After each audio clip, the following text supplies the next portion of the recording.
Hi, good afternoon, everyone. I'd like to thank you all for joining our SharePoint webinar for the life sciences industry.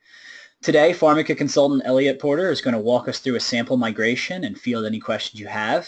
Please feel free to use the GoToMeeting interface to ask any questions during the time and during the presentation, all right? So with that, I will turn it over to Elliot. Elliot, take it away. Hi, everybody. My name is Elliot Porter. I'm a consultant at Pharmica Consulting. I've been working in SharePoint and knowledge management for over 20 years, and my expertise is bridging the gap between business and IT, delivering solutions. Um, Today, also with us, we have Nick Lagrada, a SharePoint architect with 15 years life sciences experience and a PMP. As well, we have Billy D, who introduced me. Billy's a SharePoint guru, does tons of webinars, and is another consultant here at Pharmica. And Matt Kiernan, a founding partner of Pharmica with over 25 years of experience in the pharmaceutical industry. Before I begin, I just want to let you know a little bit about Pharmica. Pharmica delivers end-to-end solutions, not just in SharePoint, but in other pharmaceutical-related processes. So we do things like business process optimization, and we help out in different areas throughout the pharmaceutical industry. One of the things that makes Pharmica different than our other competitors is that we provide full solutions. We don't just provide just SharePoint. We don't just provide a hand, but we actually are a consultancy, and we provide the expertise in all areas. So we can help you with developing your solutions, with hosting them, and then with the ongoing support of whatever we do. And so one of the things that also makes us different is that we help build solutions that people want to use. It's not just enough to build a SharePoint site, but you have to build something that eventually people will continue to use, they'll adopt, and will be used throughout the organization. That's one of the tricks that we have to get through. So I was talking to Matt the other day, and he said, "Hey, Elliot, do you mind giving a little webinar about SharePoint?" And I said, "Sure. Do you have any topics in mind?" And he said, "Hey, why don't you talk about the migration that you've been working on?" And I said, "That was a fantastic idea. How much time do I have? Do I have like a couple days? Do I have a couple hours?" He said, "You've got about half an hour." And well, after I was done laughing, I said, "Okay, we'll do the best that we can." And so here you see a sample SharePoint migration timeline. This won't apply to every situation, but this is the outline of the project that I'm working on now. Now, one of the things that is sort of a misconception is that we call this a migration. And generally, a migration is you go from point A to point B, and there's not a lot of stuff there, right? You're just moving files over. But when you're talking about a SharePoint migration, whether you're coming from a file share or you're coming from another SharePoint environment, it's never just a migration. You're not just moving files around. There's always thought and consideration that goes behind this, and planning. And so we're going to have to go through assessing what we have, doing some development work, eventually migrating the content. But then we have to continue with putting in place a good governance plan, as well as ongoing support.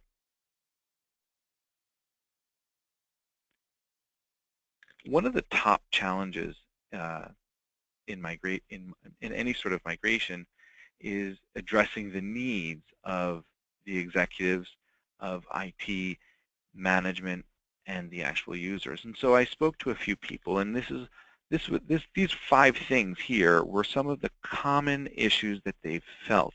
A good information architecture. So going forward, how can we deliver a good information architecture? Change management. How do we control what's going on? And how do we put in place a governance plan that will accommodate those needs? And then accurate planning. Now, accurate planning is kind of one of those challenges that you can only work through if you have a lot of experience. And so my team has a lot of experience going through migration processes, and we're good at estimating how long something's going to be. Very often someone says to me, "Oh, you just use the old project management principle of just triple how long you think it's going to take. But our actual experience teaches us how long something should take and how much it's going to cost. And then, again, just to reiterate, building something that people want to use. Again, you can build a solution that the executives want, or you can build a solution that the users want. But unless everybody buys into it, then you're not going to have a platform that anyone is going to use. And you're going to end up with something more like a dumping ground, like a file share. So we want to build something that the users are going to want to use, that the executives can get behind, and will give the employees the go-ahead to spend the time on the site or communicating with each other through the new platform that you develop. For this project, we had these lofty goals, and that is we wanted to build something that had a scalable structure, something that we can manipulate over and over and over again. We're dealing with a worldwide organization with thousands and thousands of users, and whatever we do has to scale over and over again. We also want something that is going to be upgradable in the future. So right now we're migrating to SharePoint 2013 for this project. But if we're going to SharePoint Online or the next version of SharePoint after that, it has to be easy to move. And we want to do it with minimal custom solutions. We don't want to develop any custom programming because they break. They're difficult to install, and they're difficult to maintain. So we're going to try to do things as much as possible out of the box. That doesn't mean we won't put some JavaScript in, or we won't use some custom graphics or even workflows. But if we don't have to use it, it's much better not to. And then we always get the same kind of request. We don't want a SharePoint-y feel to the site.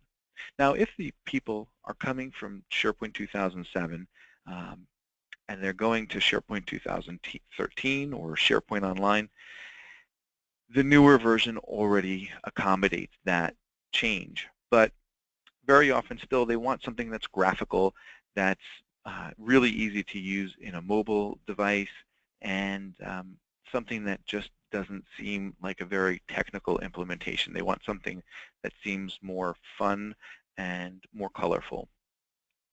And then as well, we want to provide fast access to the top content. So if you have certain files that are used very often, we want to provide those pieces of information at the top of the site, readily accessed, and not make users dig down deep into the site to find it. And so we had to do a little bit of analysis in our information architecture process, which I'll talk about later on, to find out what pieces of information people are looking for and surface that to the top quickly. Now here's an example of what we've developed as far as the home page for the main interface of the site. And so we're going to take a look at this, and we see that you have a lot of colorful areas. There are blocks out that are intuitive to understand that these are separate sections. It's a little bit sticky, so we have things like the trivia web part on the front that makes users want to come back and interact with the site. It's also buttony so that people can use fingers, whether they're using an iPad or they're using their cell phone mobile device. And we have things that are interactive, like the Where We Are, which allow you to find an employee very quickly within the organization. So let's get a little bit project management-like and talk about some of the principles that we're going to use for this project. And it's important that when you look at a SharePoint migration project that you really look at it as though you have a project. So we're going to have a project charter, and we're going to set clear goals for this process. How will this new architecture enable your business? And how are we going to optimize some of your business processes? So it's really important to set out a good foundation and build a charter. We also want to create a stakeholder registry We want something to indicate who do we have to talk to throughout the process. The executives, the management, and the people and the users that are actually using your site. And I want to make a point here that you should always look at this process and say people, not users, not even employees so much. Understand that you're talking to and about people. So very often we talk in terms like third-person terms. We'll say the user this and the user that, but it's very important to have that understanding that we're actually talking about people and making their lives easier. We're enabling them as IT professionals to optimize their business.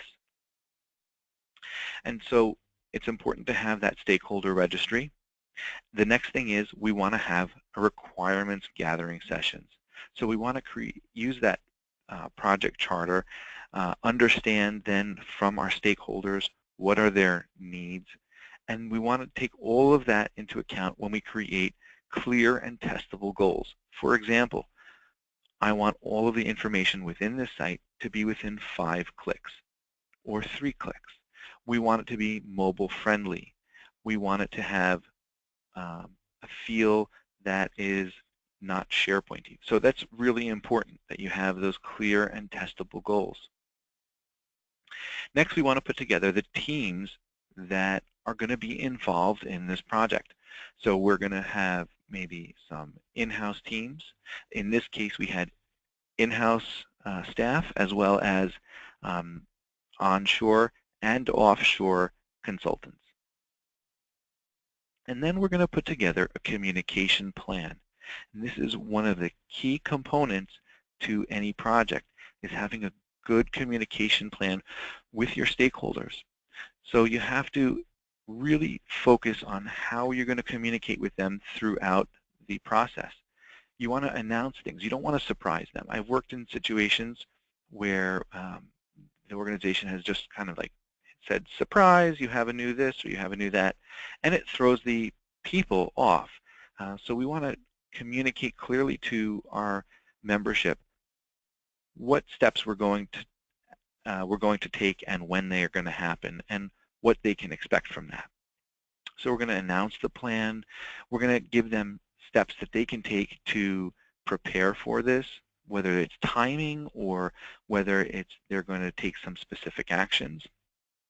And we're going to engage with them, and we're going to say, okay, you know, at this point we're going to do this and this and this, and I need you to do the X, Y, and Z. So I might need you as the site owner to go through your site and delete old content or archive older content and separate it into a different folder. We're also going to explain to them when certain steps are going to take place, like when we're going to shut down their old site and when the new site will be available. And we're going to then let them know again, when is your project complete, what the phases are, and how we're going to support them. And all of this is only possible if we provide them training. So throughout the process, we may provide them training before we do the migration, during the migration process, and then we're going to support it with continued training to help foster adoption of the site. So all of this brings us to the actual engagement of developing your information architecture and planning the process. So we're going to have some working sessions, and in these sessions we're going to work not just with the leadership, but again we're going to work with the people on the ground that use the site on a daily basis. How are they using the site that they have now? Where do they store their information? Do they store it in file shares, or do they store it maybe in SharePoint? Are they emailing a lot of documents back and forth? Are there opportunities for us to enhance their processes by doing online collaboration, using Office web apps so that they can mark up a document at the same time and it indicates where in the document that they're working? Can we create some workflows? So we have to understand where they are now, where their information is held now, so that later on when we actually do the development, we can go ahead and build a better plan for them. So we're going to take an inventory of what they have. We're going to see where the things are, and then we're going to work on developing a plan for the migration process. And there's different ways that we can migrate the information. So we can migrate by using manual efforts. So just using people, we're going to take some information and move it from one place to another. We might use tools to do that. So we can use some automated things like MetaLogics or whatever, and we can pick up and move things over. But when we do that, we also have to take into account how are we moving it. So we can do things like lift and shift, which is not my preferred method. That means basically we're going to take their database that they have now, and we're going to move it to the new location. But the problem is that you end up with taking bad content in a bad format often enough and moving it to a new place. So you have to really ask yourself, why am I doing this? You know? So what we want to do is we want to, in a better world, we want to develop a template that works better, takes advantages of new features, and that can then build faster access to the content that we have, and we can have a more scalable design. So it takes a little bit more effort to build a template out, but it's much better in the end when you want to move the content over into the new location. And then it gives you the opportunity to clean out your data. So here's an example of a template that we developed for a team site. This is a collaboration area, and you can see here some key features such as calendars and communication areas, helpful links. And here's a tip, really important. On every page, you want to have the contact information for the site owner or site administrator. Most often, most inquiries for help desk for SharePoint sites are related to permissions, and help desk can't fix that. That has to be done by the site owner or site administrator. So having that here is most helpful. As well, it gives them some accountability for maintaining their site. If the site content is old, someone knows who to contact and how to have that taken care of and cleaning up your old content. So putting your contact details on your pages are really important. Now, often enough, when you're building your sites, you're going to come to sites that don't fit into a template. So how do you take care of that? And so we have sometimes custom sites. Now, we try really hard not to have a custom site, but it happens. And depending on your organization, you might have a custom site that looks differently from another organization's custom site. In our case, a custom site is something that has, let's say, a workflow behind it, or might have additional JavaScripts on it, rather than just reorganizing web parts or connecting web parts to build solutions or even custom graphics. But in other organizations, if a site has any custom graphics, it might even be considered a custom site. So you're going to want to go through a validation process. Make sure that this site really needs to be custom and it can't just be done out of the box. You want to identify what resources you're going to need for developing your custom site, and you have to decide what platform you're going to put it on. Now, when you're developing your site structure, you want to see where you're going to put it, and you might want to put it in a couple of different places. So we're talking about platforms. I just want to mention quickly there are some pros and cons to both having a SharePoint Online, which is very popular now, versus a SharePoint on-premise solution. SharePoint Online for your IT burden might be a lot easier, more cost effective, but it does have some drawbacks, like you can't install custom solutions and you can't do things like mailing to a list or grouping by content type, etc.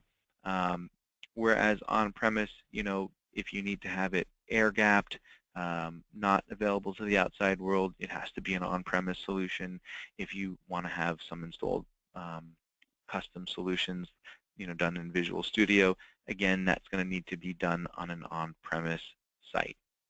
So this is really in-depth, and we're not going to get into this here, but I've included this slide, and you can take a look at this at your own leisure and see if there's some details here that can help you make that decision. And as well, always feel free to reach out to myself or someone at Pharmica, and we can help you with making that determination of what's a better solution for you. So before we looked at information architecture as far as what we had in the old site, but now we're going to go into planning the information architecture for the new site. And we're going to have some tools that we can use to help develop what your information architecture should look like. So we can do things like mind maps and card sorting, and particularly one of my favorites is developing use cases. So we want to know, let's say, if the site is going to be a portal where we're pushing out information, what does that look like? The person that comes to your site, are they going there to consume information as an employee within that group, or are they coming from the outside world and they're coming to learn about your group? Are they going there to share information? And we want to just understand what's the experience that the various people have when they come to your site, and what do you want them to have? So we're going to develop those use cases and writing them out. So we're going to use those as well for then testing in the later parts of the process of, did we achieve our goals? And then we want to make sure that we follow the 80-20 rule, which is 80% of your requests are going to be for just 20% of your information. So we want to surface that information to the top of your site. And we want to then work on, or at least think about, your interface design. So how do you expect your employees to access the content? Are we going to use a Google-like method and just have one big search box? Someone's going to come in, type in a search, and get their results.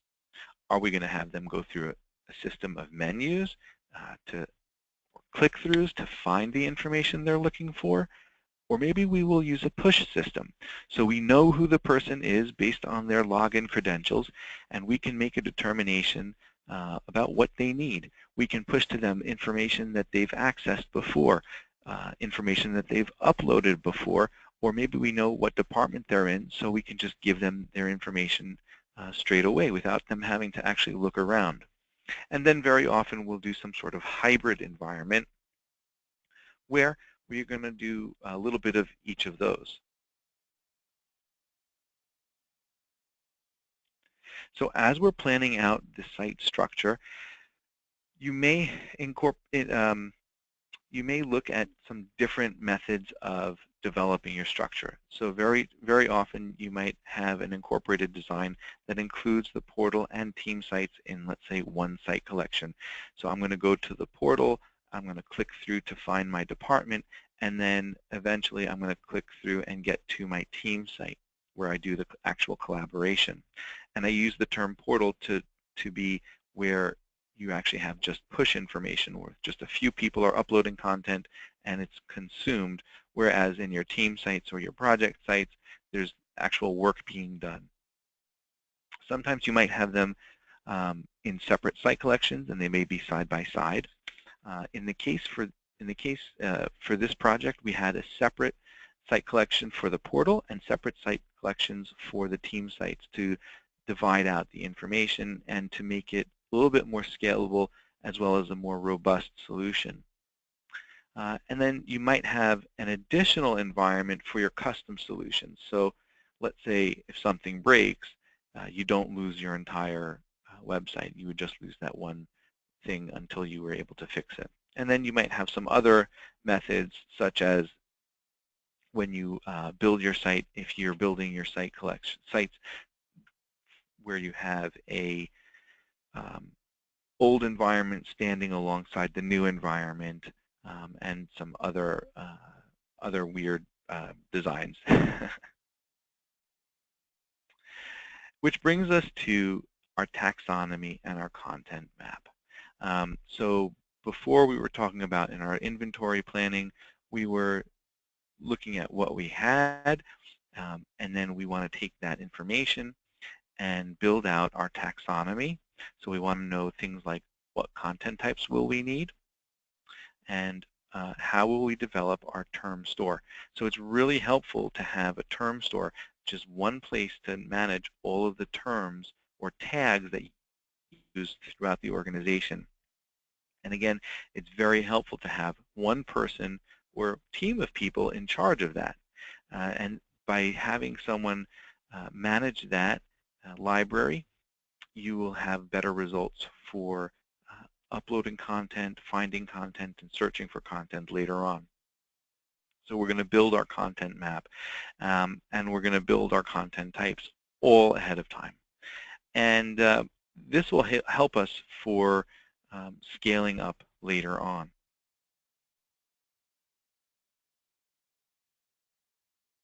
Now here's an example of that site map that we were working on earlier. So alongside your refined levels of content types, we're going to then build out the structure of the site so that you can track things. And this is a really cool tool that we developed to help track that information. By using this tool, a person can come to our site, put in a request for a new site, and it will automatically build this site map. And that'll help us for tracking the demand, as well as locating the sites later on and organizing to make sure that we're not building multiple sites for the same request. So very often you'll get two people in the same department asking for a site, and if you don't have a good system of tracking, you might actually develop two separate sites that shouldn't exist, or you might create a sub-site at the wrong level because they didn't know that there was already a parent site there.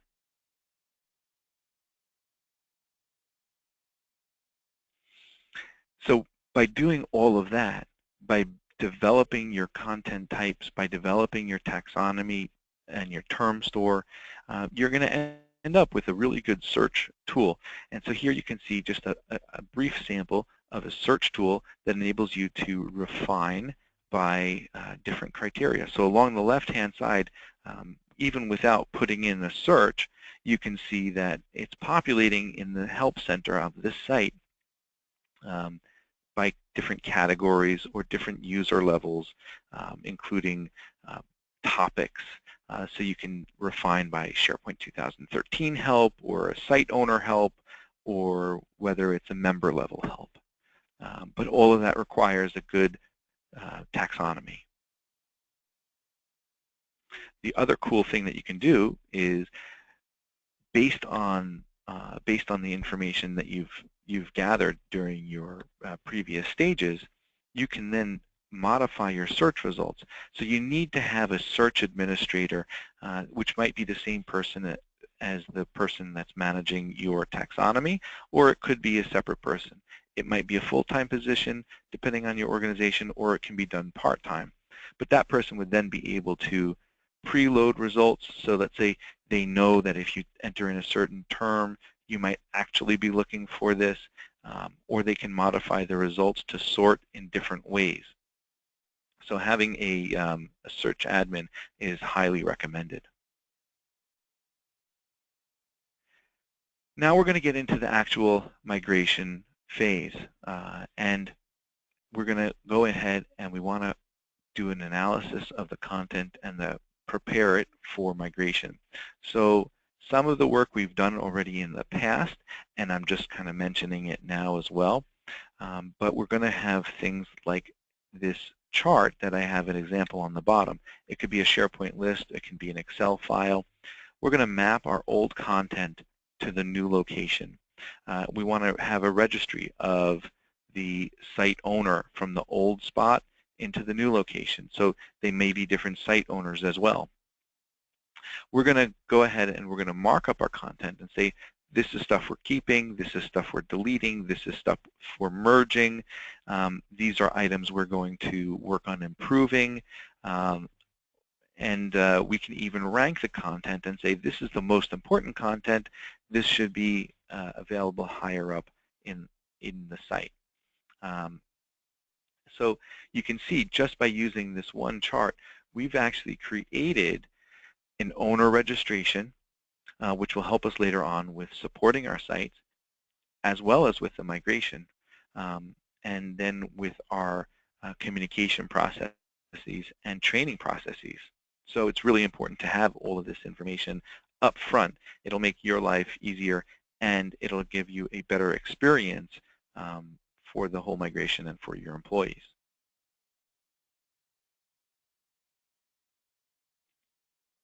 Now that we know about what we're going to move, we have to figure out how are we going to move it. Are we going to use employees? Are we going to use consultants? One of the benefits of using people to move your sites is that if you don't have a lot of content to move, a person can go in and they can analyze what's there. They can make the move easier by just moving small bits of content faster than it would be to set up a tool, which takes time, it takes an expert. It has to be, a tool has to be installed on a system, whereas an employee can just go in and say, okay, I want to move this piece of content and drag and drop it to the new location. If there's lots of content, though, it does become tedious and it can be not as cost effective. So then you might want to look at using a tool. The tools are great for moving bulk content from one location to another. They're great for doing delta migrations, which I'll talk about in a little bit. And tools are also good because they are able to migrate version history of a document as well as the timestamps on your document or the modified by on your documents. So if you're moving from one SharePoint environment to another one, a tool keeps a lot of that metadata with the files themselves. And they can move lots of files all at once. Whereas, if you're doing it individually, it does become more challenging to do that. Now let's talk about the actual process of moving our content. And this is this has taken us a long time to get here, right? But this is the meat of what we're actually doing, right? So the first step is, if we're doing the templated system, we have to build out the site. So we have to use our templates, build a new repository for our information, and then we're going to do a pre-migration. So the first step is we're going to take the tools, or we're going to have the employees go ahead and move the content from the old location to the new location. And then we're going to test it. How does it look? How does it work? Does it function the way we want it to? If all of that is acceptable, we can then go ahead and go back to the old site and freeze it. We can change the permissions on the site, lock it down so that no new content can be added to the site, and then we can move over the information that we missed between the pre-migration phase and when the site was frozen. That's called our delta migration. So the delta migration will happen, and then we'll be able to put a notice that we can redirect users from the old site to the new site, send out our notifications that the users and employees should go ahead and use the new site, and that'll help with avoiding confusion about where to go and what to do. And so you can do things like putting a notice on the old site. You can put in automatic redirects and sending emails letting people know that they should update their browser bookmarks and go ahead and use the new site. So it's a lot of different things that you have to do to let them know about what's going on. And sometimes you might even have posters within your office letting people know about the timing and when they should do certain things. And now we can go ahead and talk about the archive and sunset process. So sometimes you may want to keep your old systems up for a while people kind of build faith in the new system. And so you might have that old site up for the site owners to go back to and see if they missed anything. Often that takes about 1 month to anywhere to 3 months.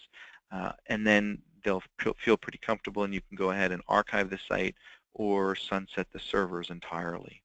And this process is going to loop. So we're going to do this on a site-by-site basis and loop through this.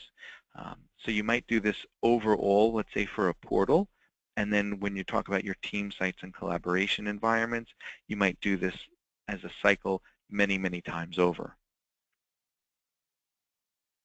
Which brings us now to the later stages of the development and of the process, which is the governance. And how do we control change? How do we understand when things are going to happen and how we're going to manage our content that we have? So we want to have in place, again, a good owner registry, which we already developed earlier from our content map. And we want to put in a process to maintain that so that when an owner changes, how do we manage that? You might do it by a workflow. You might have reminder emails that go through back and forth and say, if a new owner is assigned, you should do this and this and that, as well as a way then to manage other changes and other requests. So we want to be able to understand what features are requested in the future. And so on our site, we actually have forms that, employees can come to, people can use to request new features. People can go in and they can ask for a change in owner, and having, again, the site owner listed on the page really helps for that. So we want to be able to understand what upgrades are needed and what we're going to do next by maintaining all of the change schedule. And then we want to understand about the files and content themselves. So again, having listed, you can do content reviews periodically with them. You might want to do a file retention schedule or even a site retention schedule. That could be done with a workflow. It might be done manually by some sort of administrator, just to understand how long you need to retain the information within a site, possibly for legal reasons, or even just to keep good content there. So you might have a 6-month or a 1-year cycle, just an email asking the site owner, is this still good? And then I want to go back to something that we looked at a little bit earlier, which is demand management. So we want to make sure that we don't have sprawl unnecessarily. And so in this case, we've developed a form where employees or people can go in and request a new site.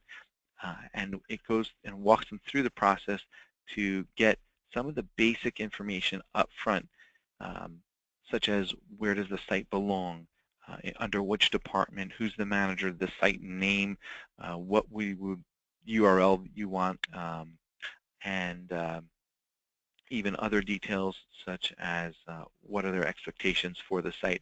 That'll really help in that process of understanding where the site belongs within your site map and your architecture, as well as what sort of custom development we might want, and even whether or not the site should be created, because maybe it doesn't make sense to create that site because there's a parent site that already exists and this is a sub-site, or maybe the site should be a child of another site. And we want to now talk about the support for your new environment that you've just created. So you're going to have some sort of ongoing training process, maybe brown bag lunches, maybe emails. You might want to create communities where you can get site owners engaged and stakeholders engaged. So leadership gets involved. The average person that's using the site might want to get involved about knowing what are the new features of this tool. You can't flood them all at once. So you want to do it over time, little bits of content, and you want to keep them active and using the site. Now, very often, you might have it so that users or employees or people, they're not that active on the site. So you might have staff that can help walk them through the needs, or might create the features or create the sites for them. But unless the person using the site knows that they exist, they won't know to ask for it. So keeping that ongoing training and support is critical towards a good engagement on your new product. And you want to have a good help desk, so someone that can actually help them with their requests. Again, having that site contact on each page within your site will help, because the help desk can't modify, let's say, permissions for a site. That can only be done by the site owner. And they can't help you locate different documents within the site. Again, only the site administrator or content administrator would understand where that information is. So having those key things there are very helpful, but the help desk can help with some of the basic stuff. And you can kind of work on building a pyramid of training. So whether you're doing a train the trainer session and then sponsoring that trainer to then have other sessions, and building a community where your employees can then talk to each other, or even locate other experts within the organization that have a good understanding of how SharePoint works and how to get the help that they need. So that ongoing support is going to be the key to good adoption for your site and a good adoption in general for your overall project. And with that, we're going to go into the questions, and we're going to see if anybody has anything that they want to ask from the audience and that I might be able to answer quickly on the call today. Or if you want, again, feel free. You could always contact me or somebody else at Pharmica for additional questions about SharePoint or other pharmaceutical consulting. All right, thanks, Elliot. We had a couple questions come in. Can you hear me all right? I hear you great. Thanks, Billy. Okay. First, how did you determine to migrate to SharePoint on-premise versus online? Well, in this case, the determination was actually made by the internal IT team. They had developed a SharePoint platform that was available to use. But very often we'll look at the needs of the organization and say, you know, this is what you need for this case. You might have other systems that want to interact, and it might be easier to do it on-premise versus online. But certainly we work with your internal IT team to decide what's the best solution for you. Okay, great. Next up we have, what do you do with your custom sites versus standard sites? So the first thing we really want to do is make sure that they need a custom site. Custom sites usually mean that they have to do some sort of Visual Studio development, but it could just be, like I said, in different environments. Earlier I mentioned in different environments, a custom site might be classified differently. So we want to make sure that we have the right resources available to develop the custom site. I usually have a team of developers that I work with, internal to Pharmica or internal within the client, that might be specialized in developing JavaScript solutions or Studio solutions or graphic solutions or form-based solutions, and understanding what those needs are of the client, then I apply it to the actual custom site and see how we can develop it, again, using the least amount of customization possible so that in the future the site can be upgraded more readily, and understanding what the next version of SharePoint requirements are. Again, we'll focus on developing solutions that are upgradable. Great. Next question we have is, how many resources were required for your migration? For this migration itself, we had a scalable team that went from about 5 resources all the way to 10 resources. We did have some offshore consultants as well that we managed through Pharmica. but it really depends upon how much content you're moving and over what period of time. So you might have, some cases, one developer moving over content using a tool, and it might take 1 week or it might take 2 days to move over. It really depends upon the specifics of each project. So it's kind of a hard question to answer, just with saying, oh, it takes 5 developers, because you really don't know how many people or how many sites are there, what the customization might look like. All right, great. Next we have, who needs to be involved when planning your migration? Generally, I would say everybody. So you want to have the executives, the leadership, the managers, and the people on the street all involved as stakeholders for this project and engagement. You want to get the buy-in of everybody you can, so that you have the most successful project. And understanding, where can we improve business processes? Where does management want to spend an emphasis on?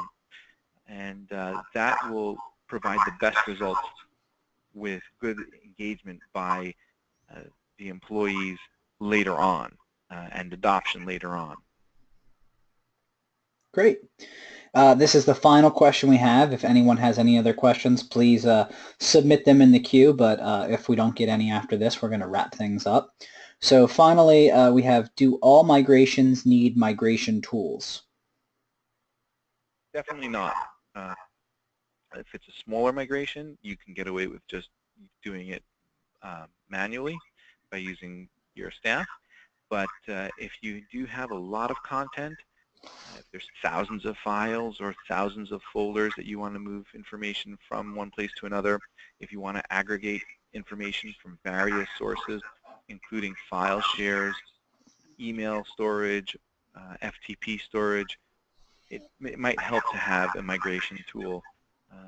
And we have people on our team that can help you determine what's the best tool. There are so many tools out there that it's good to have an understanding of what the benefits, pros and cons of each tool offer for a given situation. Okay, great. Well, that seems to be all the questions we've received. Once again, I'd like to thank everyone for joining today. We'll be posting this webinar on the Pharmica website, and I will send out an email notifying all of you when it is up. So if you enjoyed the content and know anyone else in your workplace or social media network who might benefit from seeing it, please share it with them. If anyone is interested in learning more about Pharmica and the work we do with SharePoint or any of our other areas, please reach out to myself or Elliot. And don't forget to check out the website for future webinars. And again, thank you all for joining us, and have a great rest of your day. Thanks, everyone. Thanks, Billy. Thank you. Bye-bye.